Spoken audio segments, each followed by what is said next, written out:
Welcome back to the Roll Tide Rewind in 2025.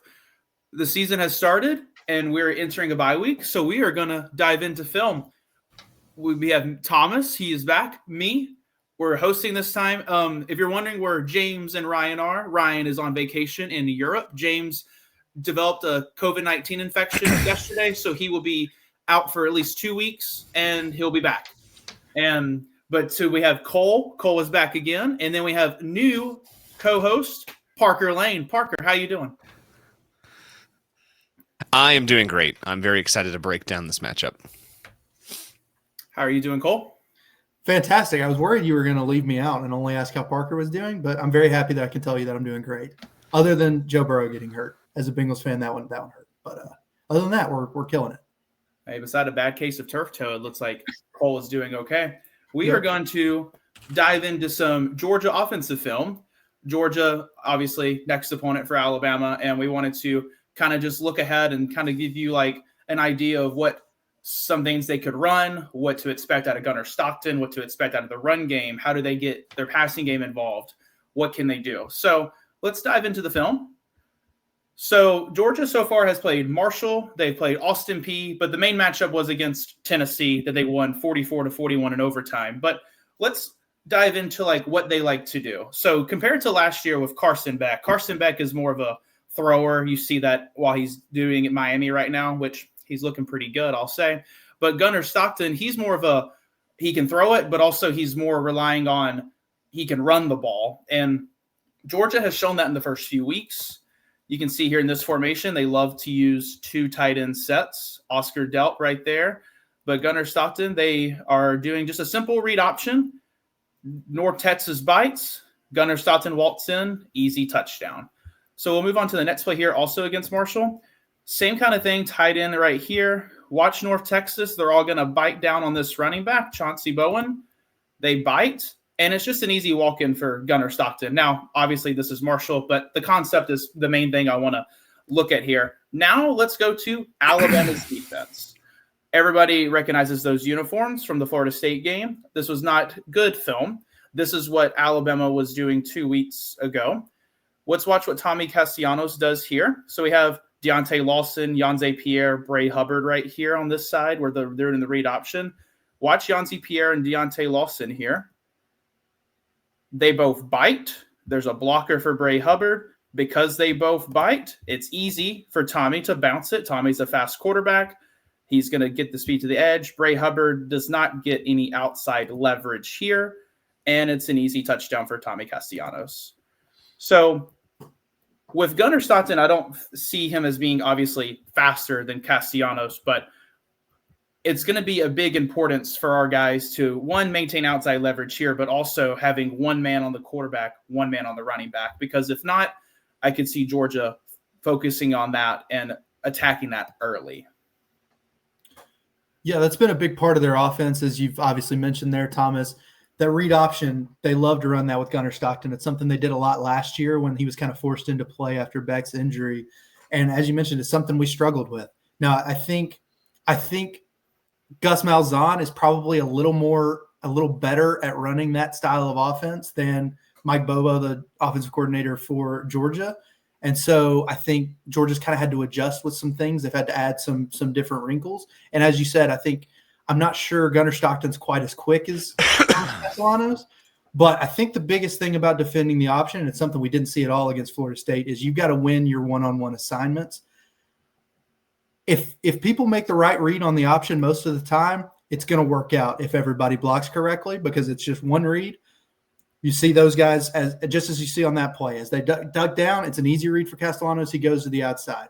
But like you said, if Bray Hubbard can beat that block, who cares if he reads it right? If he can get off that block, or even if he can get to the outside, set that edge, and allow the defenders to come back in and make that tackle. So I think that's what we're going to have to see. It's going to be tough against a Georgia offensive line that may not be great so far this year, but obviously, as everywhere Georgia has, they have a lot of solid players. They have a lot of pedigree, right? A lot of 5 stars and 4 stars on that offensive line. So I think winning those individual matchups is how we're going to be able to stop this read option. Definitely. I think it's ironic almost when you look at the read option, because you want to go fast and you want just flash down on the quarterback and the running back right at that choke point. But ironically, the slower you take a read option sometimes, the faster your defense moves because you're sort of waiting and you're observing. You're kind of playing that mental game. It's a very smart quarterback you're up against. Gunnar Stockton maybe doesn't have the same physical abilities. Where does he make up for that? It's the mental side. He's waiting till that last second. He's making the right reads consistently, and the benefit for Alabama is you've already played a guy who's fast on the edges. You've played a quarterback who also makes great reads. If you slow down, especially on plays like this, right? If you're that outside containment unit and you just kind of maybe slow down, you see everything on the offense crash into that one cataclysmic point. Maybe you kind of back off, you wait, you get set, you just see what happens and then attack. Because what you're doing is you're turning a potential 2 or 3 yard gain, right? Sure, you're giving up some yards. Instead, you're turning it into an 18-yard touchdown. So maybe that's something to keep in mind. Again, you have the film from the Florida State game to look back on. If you're Alabama, this is something that they can do.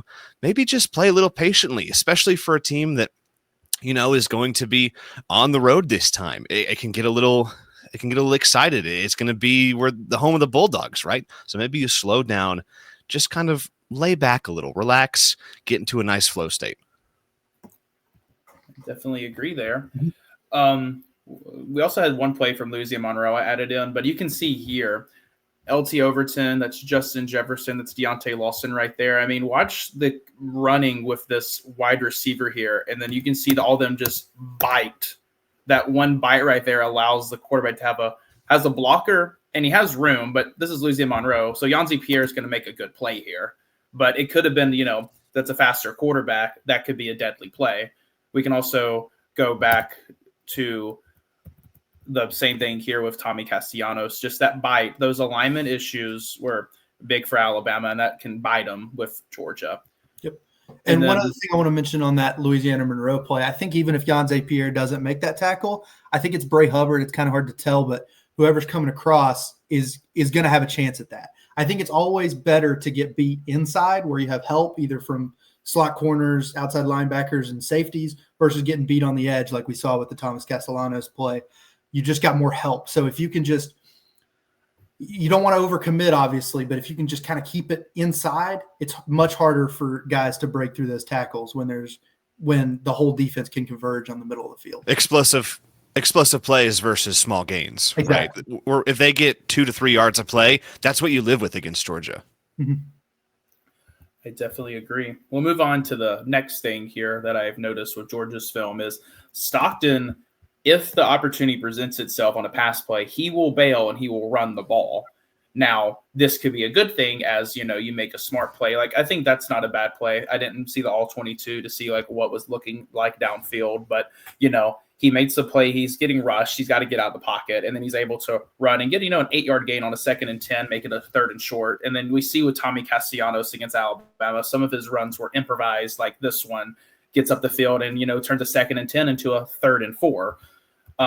Now, this could be, like I said, it's a good thing if you're bailing correctly. However, from reading the Georgia message boards, they're not so happy sometimes with Gunnar Stockton bailing on a play. And Aaron Murray has done some good film reviews of Stockton, all 22 films, where he's looking at, are these receivers open? Why isn't he throwing to this guy? Why is he bailing? And he was doing this against Austin P mainly and Marshall, and in Tennessee, in some clips, he's doing the same thing. But it's something to watch out for because it would be something if Alabama is able to make him more uncomfortable to run out of the pocket and just try to get moving, whereas instead of maybe you're missing a guy open downfield. So just wanted to add that in there. And Georgia also does a good speed option game here. It's the same kind of thing with the other alignment issues. You see these 2 defenders right here, actually 3 of them. They think that he's going to hand the ball to Nate Frazier here, but just a simple step, cuts inside, and there's no one there. That's a first down. That's an easy play. Another alignment issue for Alabama to look out for that Georgia may try to capitalize on. It's the same thing here with what happened in the Florida State game. Florida State motions a guy in, and I didn't have the all 22 for this one, but it's another misalignment. Deontay Lawson pops over to the opposite A or B gap, and the problem with that is is Justin Jefferson does the exact same thing, and it leaves this little opening that you can barely see here for Castellanos to sneak through and get a first down on a 3rd and 4. So just another alignment issue that Georgia probably will try to exploit. And then the last of the read option plays here is just against Tennessee. I think Tennessee actually doesn't cover this horribly. It's just a very well-run play by Georgia. They send a receiver in motion. They pull a tight end. They get the running back in. Two Tennessee defenders kind of do run close together, but the tackle gets the block, and then it's 2-on-2 out here, and this defender is just very late on the play, and Gunnar makes a good play and gets into the end zone. So I think that'll be a thing that Georgia tries to capitalize on early. If Alabama is having these alignment issues, they will try to get Gunnar out moving to see how Alabama responds to it early. Yep, and it's sometimes so difficult as a defense, especially that second layer. You're looking at the linebackers, you're looking at the safeties that are coming down. If you go back to that run option by Georgia, you see that like that could have easily been a counter. You're pulling the tight end, you're pulling the left tackle, but that could have just as easily been a handoff. And then all of a sudden, you have that sort of 2 linebacker with the safety that's kind of clumped right there in the middle. They don't have any versatility. They don't have any flexibility to get to that outside edge. You know, if it is a keeper or even if it is a counter that somehow gets out past that left guard that's now suddenly become the left tackle, it's going to be very important to keep those lanes like you talk about, Thomas. You have to understand sort of what part of the field you're protecting. Again, it can be so easy just to want to crash down onto everything that's happening, but discipline, I think, is going to be a big theme, especially for that second level for Alabama in this upcoming game. Yep. And Thomas, you mentioned it on that one. I think Tennessee played that pretty well. I mean, they saw the motion with the 2 tight ends. They shifted their defense to their left to Georgia's right, but they didn't make the tackle. He's got a chance to get him in the backfield, can't make the tackle. And that's a theme we saw a lot in the Florida State game. That's going to be something we have to do because, as Parker mentioned, if we're going to try to play for these short gains, you got to make the tackles or those short gains become big gains very quickly. With a quarterback like Gunnar Stockton, who's shown himself to be very good at running the ball, we got to make sure we contain him running the ball and stop him from turning 3-yard plays into 15-yard plays, and the running backs as well, who are all very talented, obviously. Yeah, I absolutely agree. We'll move on from that read option specifically, move into the next part of the film, which we'll touch on, I think, is Georgia's most important player on their offense, Zak Branch. I think he has the tendency to just open up a game wide open. If he's having a good, I think for Georgia, if he has a good day, that means their offense is doing very, very well. If they're getting him the ball consistently, like you can just see here of his elusiveness, great screenplay, not blocked perfectly, breaks a tackle, and just elusive moves that just put him out in the open to make a play. And you'll see this in the Tennessee game. I think this was a wonderful play call. Wonderful play call here by Georgia, Mike Bobo, who consistently gets trashed by Georgia followers, but we won't say anything there. Georgia recognizes that Tennessee is in cover 0 here. They are in man coverage, and that's what they kind of running here. They have Zak Branch. They got 2 blockers essentially, and that's all they need on this play. They recognize it. Tennessee blitzes everybody. Great pass to get over the defender, and that's all he needs. A block there, has that opening right there, and that's all that he needs. And he's long gone. That was a perfect play call by Bobo there to get his best player out in open space. And then we also will see the replay here just again, wide open, great screen, and he's just that little leverage is all Zak Branch needs. And then we'll show one more Zak Branch play here. This was my favorite play call of the Georgia-Tennessee game. And then we'll let Parker and Cole give their thoughts on Zak Branch as well. But you see, I love this play design. Georgia recognizes that Tennessee is in a man coverage here. So Zak Branch starts to go in motion. You see the defenders are communicating that that's your guy. And then as soon as they say hike, receiver is going to go. Zak Branch is going to go right under that receiver, and he's going to be wide open. This play has been run a lot in a lot of big games recently. I'll show some other examples. This is the Chiefs-Eagles in the Super Bowl. Not last year. Last year, that score was not as close. That score was very lopsided. But you see here at the top of the screen with Sky Moore, it's kind of a very similar play. They got a fast receiver. They recognize they're in man coverage, follows, and then no one's guarding him. It's an easy play. It's an easy play to recognize. No one communicates well. And then also, we'll show a little Alabama love here. Alabama fans remember the 2020 team very, very well. That's Devontae Smith. If people don't know, I think a lot of people know. But you can see the same thing here. He cuts across the middle, and that's just a beautiful play call. No one's going to follow it. But yeah, back to Zachariah Branch. What do y'all think about his play so far, and how important is he for this game against Alabama? Cole, I want to jump in here. I want to jump in real quick. Here's the biggest thing that you could possibly know about Zachariah Branch heading into this game. You look at the stat line for Tennessee. He had 69 receiving yards. 62 of them came after the catch, right? This guy is someone who gets it at or near the line of scrimmage, and he just works his magic. It's going to be the theme. We've been talking about it all evening. It's disciplined play. It's knowing your assignment. It's knowing that, hey, if you're covering that, if you're in cover 3 or whatever, and you're at that front outside spot, you need to understand that, hey, I may need to shift into a cloud, right? I may need to come close to the line of scrimmage if Branch is over there. It's understanding who he is and what he's really trying to accomplish, or really what Bobo is trying to accomplish with Zachariah Branch. And it works out, so you can't really fault him. But, I mean, all but 7 yards were behind line of scrimmage. Okay. I mean, the game plan's out there. 100%, yeah. And Zachariah Branch is so important to this offense, as we've mentioned. One thing, I've been listening to the Cover 3 podcast over on CBS. Those guys are really solid if you haven't checked them out. But they refer to this offense as the cha-cha slide offense because it's slide to the right, slide to the left, and crisscross. And that's the majority of what they do. It's short passes out to the right, short passes out to the left to get their guys in space, and then it's quick, easy concepts on the inside. Little mesh concepts, stuff like that.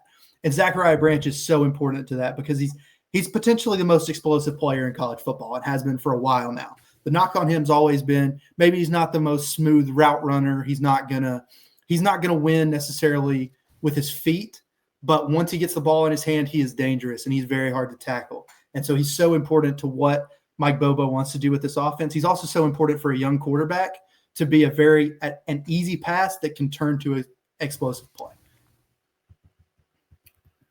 I absolutely agree. And to Cole's point, Cole mentioned how they call it the cha-cha slide offense, where it's slide to the left, slide to the right, crisscross.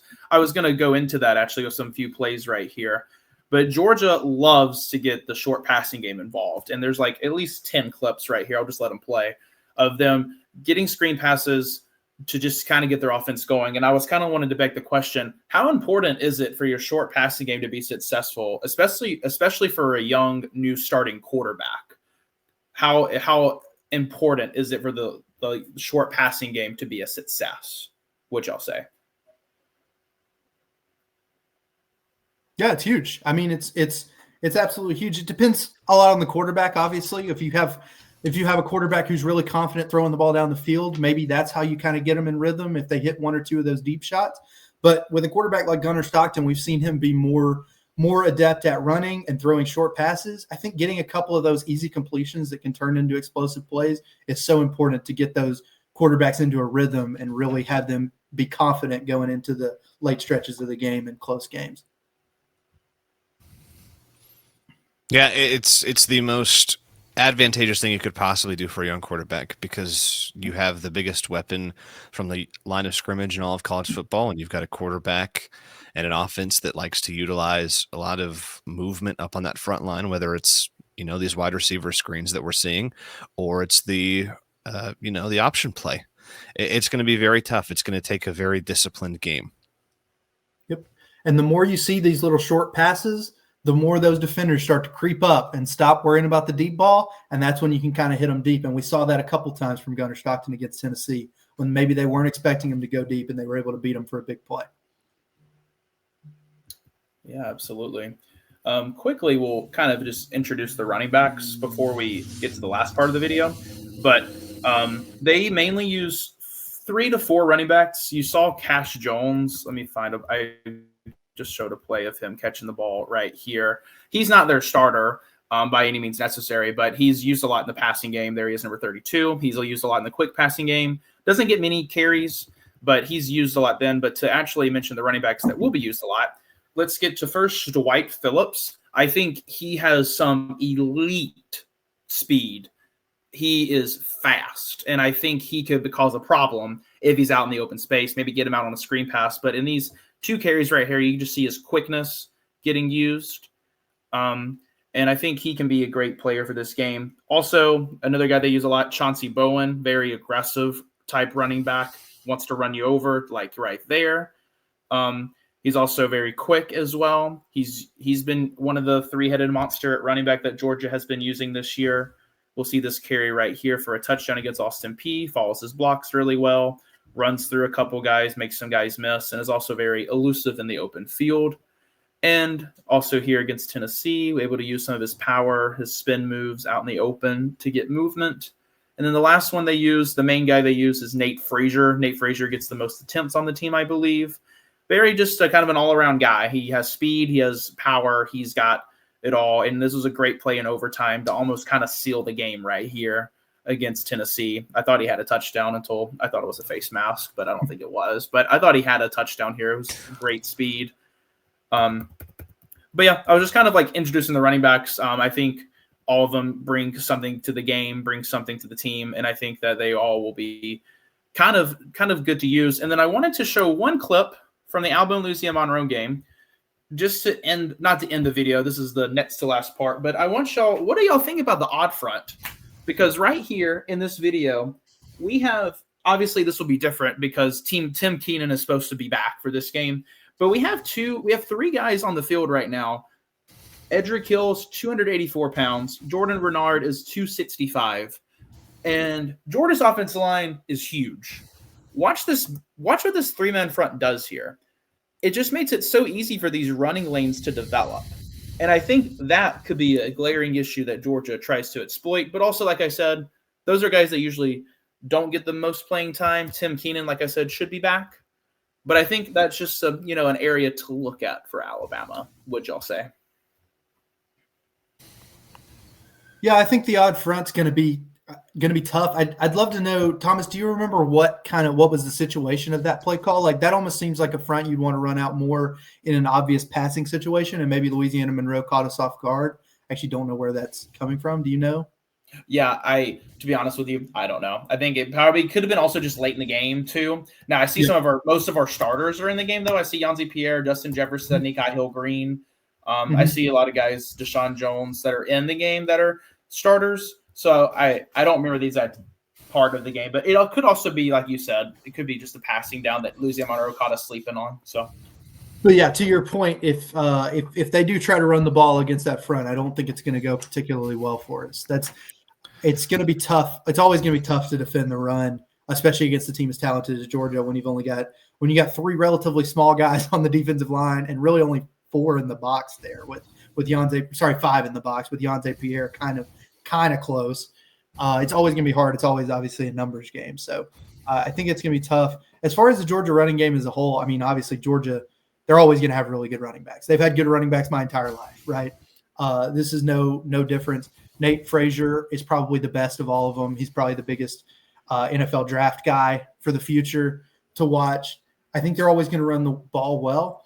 But the one place where I think we could potentially exploit Georgia, even though their running backs are solid, is their offensive line has had some real struggles so far this year, mostly in pass protection, but they've struggled a bit in the run game as well, as you can kind of even see there. I mean, they let a few guys through there on the right side, none of them able to make the tackle, but they have the Georgia offensive line has not been as solid as we're used to it being. That could be a place Alabama could potentially exploit, especially on the right side of Georgia's offensive line. Alrighty, yeah, absolutely. I think that this is just a run game that's so prolific, right? Like there's really no stopping it. And we go back to the very beginning of how the video started. It's exemplified by the option with Stockton, right? It's just going to be something that's going to get us. They're going to have, I don't even know. They're going to have 200 yards in the ground.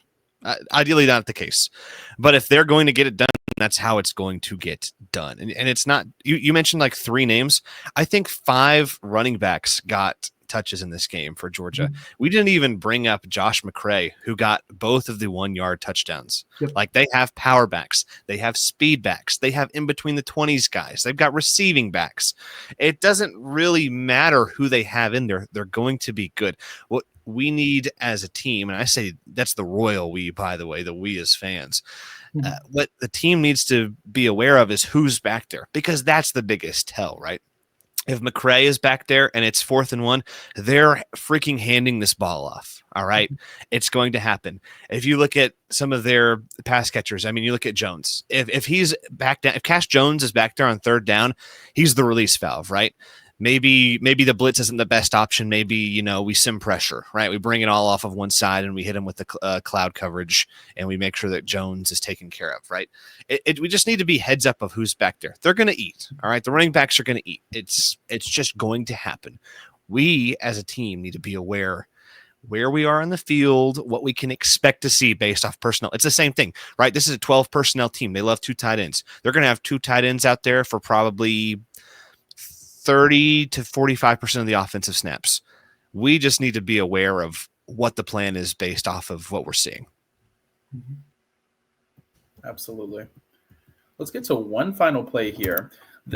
I'm going to give Gunnar Stockton some credit here. Like, he struggled in the first half. He had a pretty good second half. But this drive is after he was sacked, fumbled. Tennessee got the ball in plus territory, got a field goal out of it, made this an 8-point game.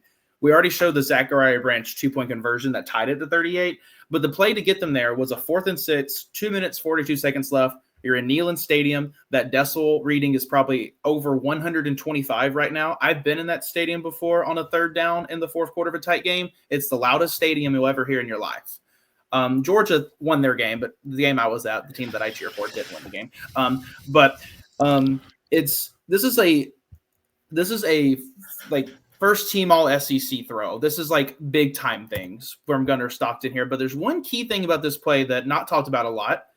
But Gunnar, this is a big time throw. That's a national championship throw. That's everything you can say about that throw. With the time in the game, that's a great throw. But Georgia notices something here. Mike Bobo, who, like I said, constantly gets trashed.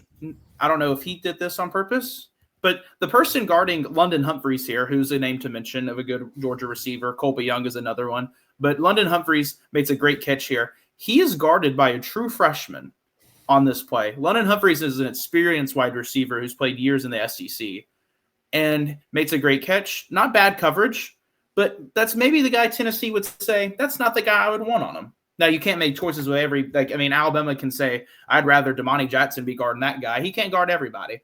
But it's just what happened is resulted. That's what happened. London Humphreys was guarded by a true freshman on this play. And I hate to bring up bad memories for Alabama, but Gus Malzahn, on the first drive of the year, people remember this play. At the bottom of the screen is Squirrel White. Former Tennessee player Squirrel White is guarded by true freshman Dijon Lee in his first ever drive. And Florida State notices, and they attack it. Castellanos makes a really good throw here, but you can even watch from the whole route at the bottom. He never had a chance. It's a great throw. He's wide open. But something that I just wanted to point out that Georgia is they have the guys at receiver, but they also are great at strategy. And that's something Alabama needs to be aware of with certain plays. But also, like we've mentioned a lot with Georgia, Zak Branch is their main guy, but they have other receivers like London Humphreys, Colby Young. They have guys they can throw the ball to. Same thing with the running backs. They have guys, they have dudes. So just one thing to notice, one of my last observations there. But I guess we'll end the video with what is the expectation for Alabama going into this game on defense, and what do they have to do to win this game? What is like the key point? If you don't allow Georgia to do this well, that's what's going to win you the game. Cool. Yeah, I think it starts with stopping the run. We've talked about it a lot. We've talked about Gunnar Stockton being dangerous with his legs, maybe more so than his arm. We've talked about how good the running backs are. I think if you can make tackles, I think if you can be fundamentally sound, like we've talked about a lot in this video, and get them into those 3rd and longs, I think that's going to be the key. Because Gunnar Stockton, had a very good game against Tennessee. I was honestly shocked with how well he played. According to PFF, he had a 91.8 grade on 10-plus yard throws, which is unbelievable. 3 big-time throws and no turnover-worthy plays. He played very well, but when he got pressured, he started to get a little antsy, kind of like we talked about. He was looking to run. He was trying to get out of the pocket. He wasn't making many throws from a tight pocket. I think if we can get him uncomfortable, then I think we can force him into some potential turnovers that could be huge for our team. And I think the way you do that is by stopping the run, getting him into 3rd and long, where our pass rushers can kind of tee off on that kind of suspect Georgia offensive line. Yeah, that's the correct answer, is you stop the run. And it's Gunnar Stockton. It's 5 different running backs who will all get touches and all get looks throughout this game. It's stopping it in 2 different places specifically. It's stopping the run traditionally. So, maybe we see a lot more of a 4 lineman look on defense instead of that 3 that we were sitting on against Louisiana Monroe that we just saw. That's probably what it is. It's probably contain, right? Maybe not necessarily a pass rush, but a pass contain, I think, would be very effective, especially against the option play. It's also running through the air.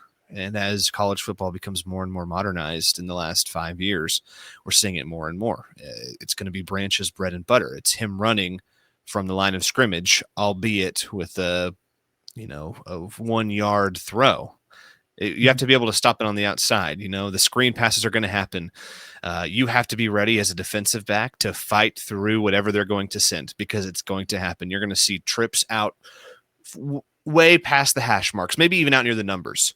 That's what you're going to see. And it's going to be a wide receiver screen. And if you're not ready for it, it's going to eat you alive. So the run game, again, I wouldn't be surprised if Georgia puts 200 rushing yards up. I really wouldn't. But as long as you can keep those rushing yards in between the 20s, this is a game that you really have a good chance to win. Yeah, I absolutely agree. I think if we, I hate to say put the game in Gunnar Stockton's hands, because that's kind of what happened against Tennessee and he delivered. But I think that's your best case scenario, is put it in the younger guy's hands and try to make him beat you. Because if he beats you, you can at least go, we took away what they do really well, but they still beat us. But I know for Georgia's sake, they remember how the game happened last year. They remember the game started out, Alabama was up 28-0.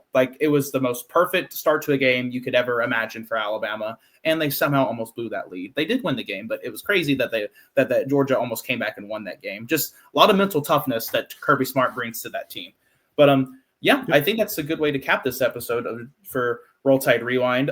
Be sure to like and subscribe. And appreciate Cole and Parker joining me on this one. And we'll have another episode out tomorrow. Thank you guys. Roll Tide. Thanks, Thomas. Roll Tide. Roll Tide.